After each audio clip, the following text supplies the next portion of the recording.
रूस के राष्ट्रपति व्लादिमीर पुतिन लगभग 10 दिनों के बाद एक बार फिर सार्वजनिक तौर पर दिखाई दिए। उन्होंने शुक्रवार को अमेरिकी राष्ट्रपति डोनाल्ड ट्रंप के विशेष दूत स्टीव विटकॉफ से सेंट पीटर्सबर्ग में मुलाकात की। ये मीटिंग यूक्रेन में चल रहे युद्ध को रोकने की कोशिशों का हिस्सा है। 4 घंटे से ज्यादा तक दोनों के बीच मीटिंग चलती रही।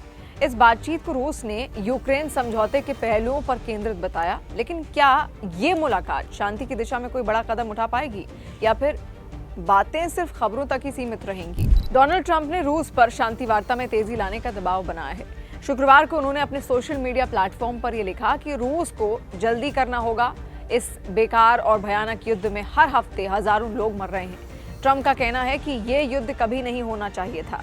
वो विटकॉफ के जरिए पुतिन तक ये संदेश पहुंचा रहे हैं कि बातचीत में देरी बर्दाश्त नहीं होगी। ट्रंप ने यह भी चेतावनी दी है कि अगर रूस टस से मस नहीं हुआ तो वो रूसी तेल खरीदने वाले देशों पर अतिरिक्त प्रतिबंध लगा सकते हैं। ये विटकॉफ और पुतिन की इस साल तीसरी मुलाकात थी।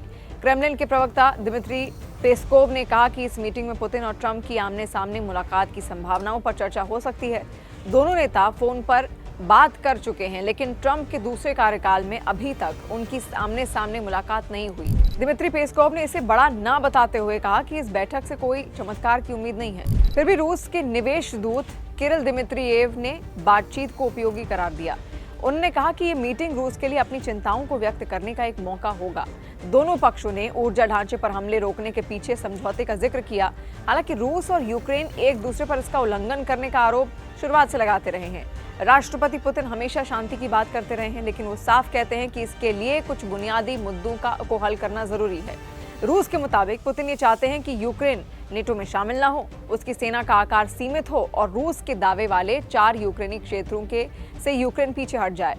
रूस का मानना है कि वो जंग में मजबूत स्थिति में है, क्योंकि वो यूक्रेन के करीब 20% हिस्से पर कब्जा किए हुए है और उसकी सेना आगे लगातार बढ़ रही है। पुतिन का ये भी रुख दर्शाता है कि वो स्थायी शांति चाहते हैं, न कि कोई अस्थायी समझौता।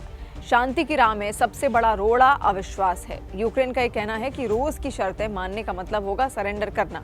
यूक्रेन ने अमेरिका को उन ठिकानों की लिस्ट भेजी है जहां रूस ने हाल में हमले किए जो ऊर्जा समझौतों का उल्लंघन करते हैं। दूसरी तरफ रूस का ये मानना है कि यूक्रेन को कुछ इलाकों को छोड़ना होगा, क्योंकि जंग में वो कमजोर स्थिति में है। ये टकराव शांति की राह को मुश्किल बना रहा है। विटकॉफ की ये यात्रा सिर्फ रूस तक सीमित नहीं रही। वो शनिवार को ओमान में ईरान के साथ उसकी परमाणु नीति पर मीटिंग करने वाले हैं। ट्रंप ने समझौते को तैयार नहीं होने पर ईरान को सैन्य कार्रवाई की चेतावनी भी दी है।